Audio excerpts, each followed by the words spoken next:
Hello, welcome. Thank you for joining us on this edition of News 2. I'm Sandra Gumansing. In our top story, in 2008, the members of the 27th Legislature and the DeYoung-Francis administration approved a development plan for the purpose of tax increment financing projects to authorize the financing for the development of projects such as the Islands Cross Shopping Center. At a board meeting today, the developers inquired on development fees and the partners between the Virgin Islands government and the development. News 2's Stephanie Brown reports. The Virgin Islands approved public financing of Island Crossing Shopping Center to assist in the revitalization of business and the development of affordable housing. Shopping center's developers requested that development fees be honored at a board of directors meeting at the Virgin Islands Public Finance Authority on St. Croix. CDP is not, essentially not drawn money out of this project as its, as its fee for its engagement with the development of island crossings. Through tax increment financing, cities utilize public financing of community improvement projects to increase economic development. Island Crossing's primary tenant is Home Depot, but the developers were also slated to bring a Save-A-Lot grocery store and a Burger King. But with economic instability in the territory, the governor's public funding to CDP may be pulled. Ultimately, what we want to do is we want to resolve the issue of business uncertainty. In TIF funding, the Virgin Islands provided developers with $13 million subsidy dollars, but the governor leaned toward the option of not refinancing in partnership with the CDP. I'm going to listen to see if somebody's going to convince me otherwise. Whether this additional $5 million isn't better spent in the hospital, better spent in education. You've gotten a $13 million grant to make that happen. And so you are well ahead of all the other shopping centers in the territory. The Caribbean Development Partners also attend to a housing community behind Island Crossing Shopping Center, and the board inquired on the outlook of the developers' plans if the government was not able to provide additional developers' fees. Let me not say this in any way that would be perceived as a threat, but we would stop developing the project. Understood. For News 2, I'm Stephanie Shalana Brown. In 2 months, the Board of Directors will meet with the CDP to further notify whether the Virgin Islands will continue their partnership with the developers. In other news, on Tuesday, May 30th in St. Croix, attorney Soraya Diasico-Feld announced her candidacy for governor of the Virgin Islands. The daughter of a Virgin Islander says she is committed to putting the interests of the people first in all areas of government and has a vision and plan to lead a transformational movement across the VI. Here's more. I am a fighter for the people, and I have a vision and plan to lead a transformational movement across the Virgin Islands for us to become the economic powerhouse and leader in the Caribbean. I want to see all Virgin Islanders prosper and our communities thriving. It will all start by putting the people first. And that announcement was made at Gertrude's restaurant on St. Croix during a short press conference. This will be her second run for governor after finishing third among 5 teams in the 2014 general elections gubernatorial race. Diasico-Feld said she is interviewing potential running mates but has not yet selected one. She is an independent with no party affiliation, and she is an attorney and former territorial judge. She had also agreed to take on the position as Attorney General in the administration of her opponent, Governor Kenneth Mapp, but left the post 10 days after she began. Be sure to count on 2 to keep you updated. Meanwhile, election update here. Tuesday, Terry Griffiths, who is an attorney for Janelle Saru, filed a supplemental emergency motion in VI Superior Court. The motion requests a trial, stating the St. Thomas St. John Board of Elections is legally obligated to certify the results of the April 8th special election, which she won. There are 2 paragraphs in Title 2, Section 111 of the VI Code pertaining to legislature vacancies. One allows the governor to call a special election. The other allows the president of the legislature to appoint a person recommended by the territorial committee. Count on News 2 to keep you updated on further developments. Well, the governing board of the Virgin Islands Water and Power Authority on Tuesday, they approved additional funding to PRMG consultants on the ongoing electric system rate case filing. WAPA's Chief Executive Officer Julia Reimer Sr. told board members that an additional $60,000 is needed to finalize the rate case.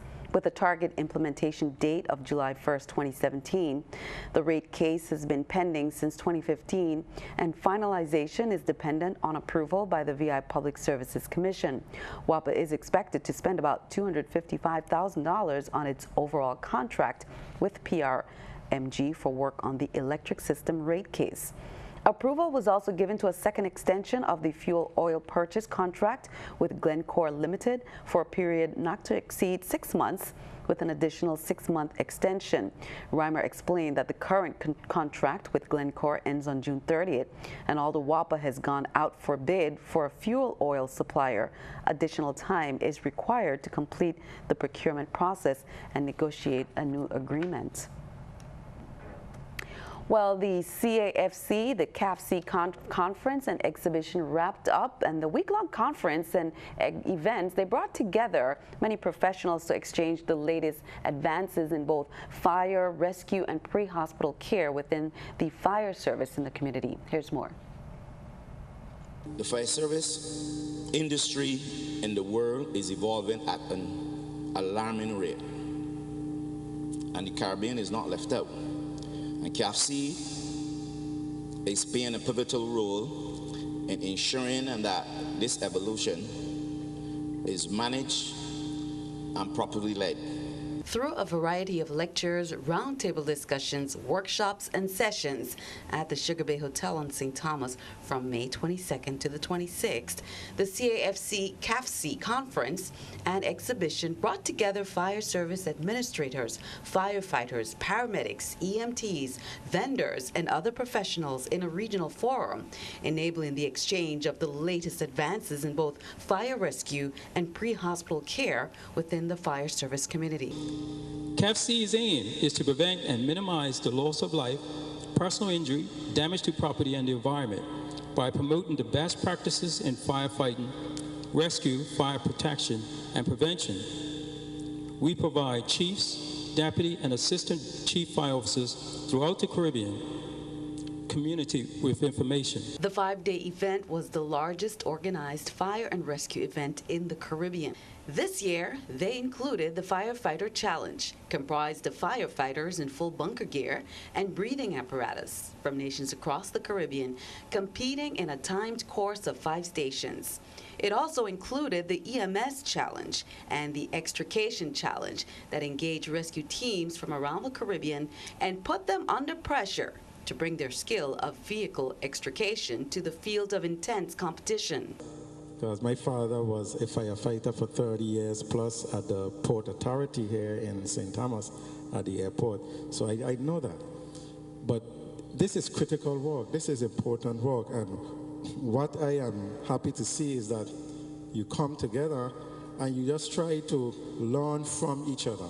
I've been thinking about warriors and guardians in the context of firefighting to gain a sense of who we are and to confirm the inseparable relationship between professionalism and brotherhood. Is there a brotherhood among firefighters, or are our current reality just a hallucination of old men? Have we lost trust in each other? Ernest Hemingway once said, the best way to find out if you can trust somebody is to trust them. In this business, it's all about trust. A JetBlue Airways flight heading to San Francisco from New York was forced to make an emergency landing Tuesday night. Officials say the craft touched down at Gerald R. Force International Airport in Michigan after a lithium battery caught fire.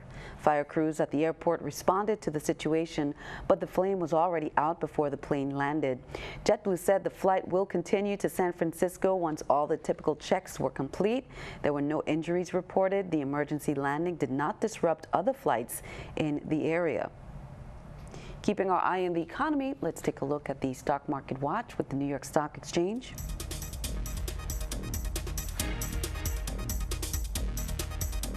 According to the numbers there, we can see the Dow down 20, NASDAQ down 4, S&P 500 down 1. Coming up on News 2, we have much more straight ahead, including some updates on some Department of Education capital projects. That's coming up next.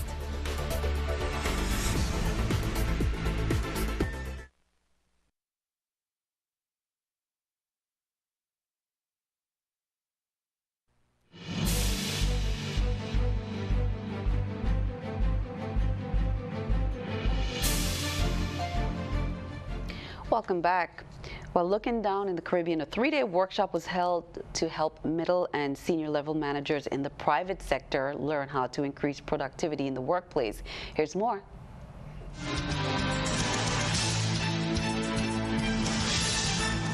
In other stories, middle and senior level managers in the private sector are now better equipped on how to increase productivity in the workplace. This was the aim of a 3-day leadership challenge workshop facilitated by Caribbean Catalyst from Barbados. Today we are working through how really excellent leaders enable others to act and encourage the heart. And one of the tools we've used throughout the workshop is a 360 feedback, which all the leaders participating had input from their direct reports, their peers, and their bosses. So they're using that real-time feedback to look for practical improvements as they go back to their shop.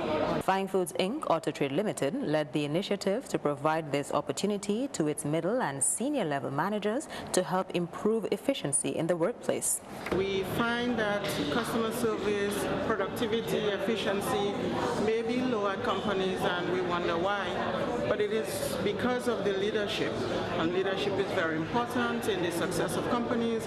It's very important in the development of employees, getting them to be at their best potential. And so this week we were given the tools. Those of us who probably had some already, they were reinforced, and they will be put into practice. They will, of course, enable the employees of our companies to be better, perform better, and get ultimately the best results.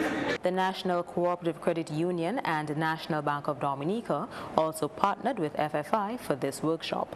This session is very informative, and we believe that if our leaders, who are really our supervisors, our managers, have access to these sessions, we can have much more productivity in the workplace. Turn our attention back here at home. Members of the 32nd Legislature, they hosted a senior citizen mock session at the Capitol building to vote and approve Bill number 32-0000, which relates to the Senior Citizen Bill of Rights. Senior citizens were paired with the elected senators, and the mock senators expressed their views on topics that affect elders in the community. Here's more from that session. There are two that are not here that are very crucial, important for the seniors. One is the prescription drug plan for seniors 60 and over. These are people who have no insurance and no MAP. They pay $1 for the prescription. And when the president he cut what he wants to cut, make sure that our governor makes sure you are put in place that we, the seniors, are taken care of by our government. That are necessary to keep our community vibrant. One, we need better mental health services for seniors and also occupants within our society. What a great session that was. Well, under the direction of the Education Commissioner, Dr. Sharon M. McCollum, Virgin Islands Department of Education now directly leads and regulates within the governor's prioritizations the management and delivery of all VIDE capital improvement projects that were previously administered through the VI Department of Public Works. Funded largely through the Virgin Islands Public Finance Authority, the projects comprise major renovations to new construction of Department of Education facilities in excess of $100,000 per project, and with a minimum lifespan of 15 years. And here's an update on some of those capital improvement program, the statuses. The Ken Track Phase 3 construction project, construction commenced on January 30th, 2017 and will conclude on November 30th, 2017. SCEC track construction project, that commenced on 10/24/16 and will conclude on August 24th, 2017. Cancrine's PE building construction project, that construction will commence on June 26, 2017. Larson's roofing construction project, construction commenced on 11/28/16, November 28, 2016, and will conclude on June 25th, 2017. Juanita Gardine roofing construction project that commenced on 10/24/16 and will conclude on 7/5/17, July 5th, 2017. CAHS track project construction reinstatement arrived on May 1st, 2017 at DOJ for further processing. EBO's kitchen renovation project construction was completed on December 27, 2016. Gomez fencing construction project construction commenced on January 30th, 2017 and will conclude on June 1st, 2017. Julius E. Sproul St. John Playground construction project that commenced on March 5th, 2016 will conclude on October 30th, 2017. CHS Music Building partial renovation project.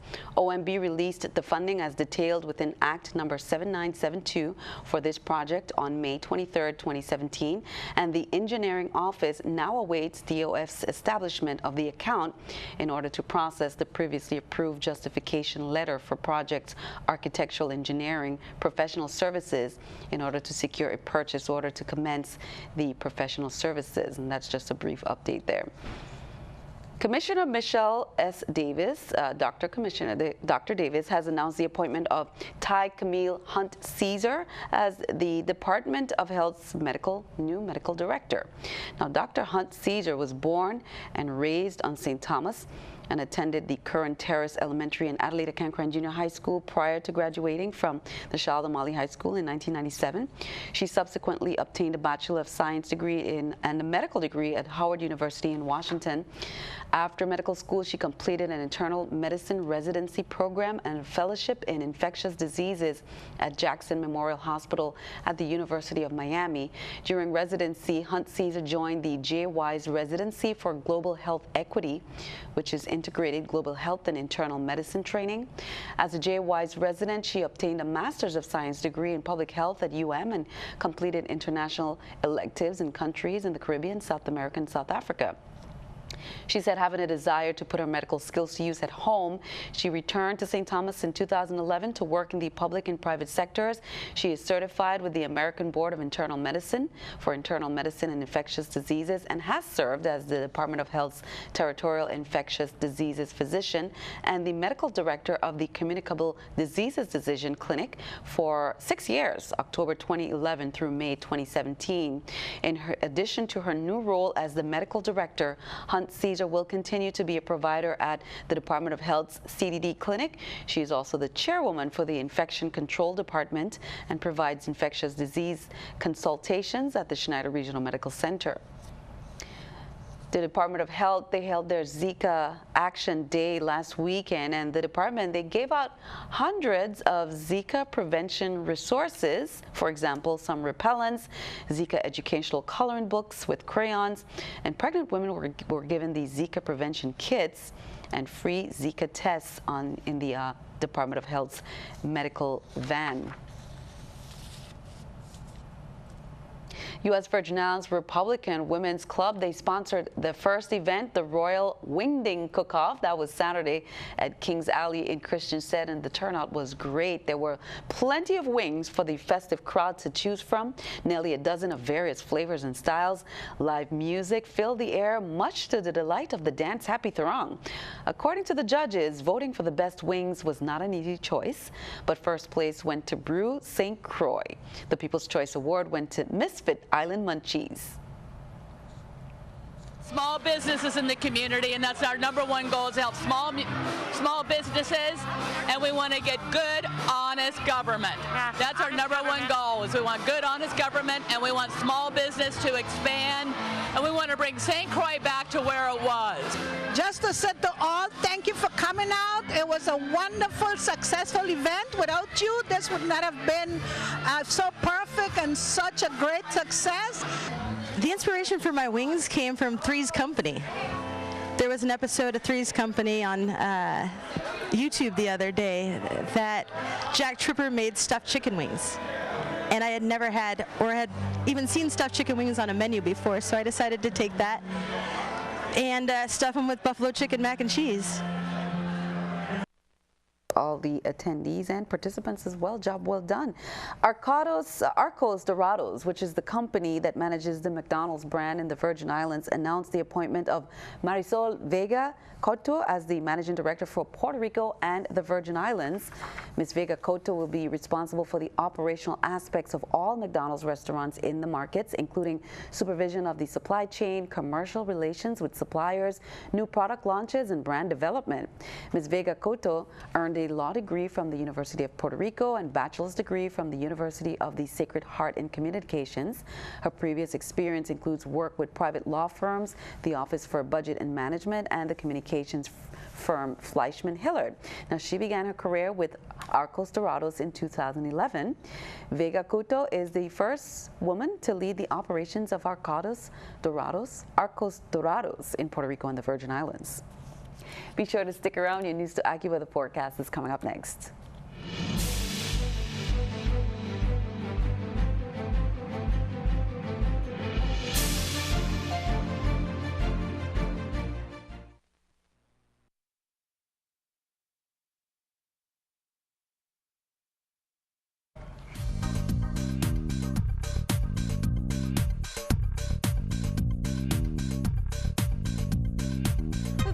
With an area of disturbed weather right around the Central Caribbean, around Hispaniola, Puerto Rico, really not so much into the Virgin Islands. As a matter of fact, that's just remaining well off to the west, but we could see a few showers sneak by as we continue into this evening and into tonight. And just to give you a closer look at what's going on, notice Puerto Rico getting the brunt of it with some showers and some storms there. The clouds actually is to be seen around the Virgin Islands, and once again, we do have the chance to see a few wet weather or a few showers roll through the area, but the main event will be in Puerto Rico. Tonight we're looking at partly cloudy skies, but we do have that slight chance for a few pop-up showers here. Temperatures will be tumbling down into the upper 70s as we check out tomorrow's outlook. A few spotty showers in the area. Remember, we do have that upper level feature remaining right over the Central Caribbean, so we do have a big possibility to see the showers stick around. Temperatures will climb into the upper 80s in St. John's, over in St. Thomas as well. We're calling for a high of 88 degrees and also a few spotty showers around St. Croix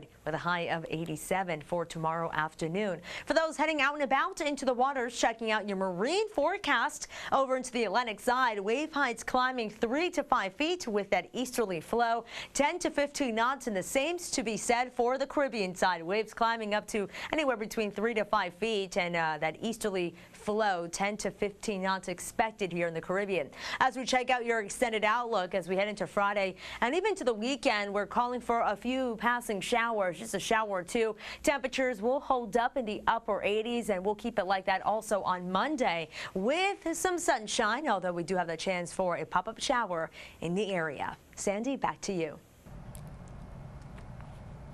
Thank you. Let's look at our News 2 weather picture there by Mia Pimentel, third grader, giving us some sunshine and blue skies. Smooth sailing, Mia. Thank you for that. Send us your News 2 weather picture to the address on the screen. And tune in to see it right here on News 2. That is all for this edition. We'd like to thank you for joining us for all the latest. I'm Sandra Guman saying have a wonderful evening.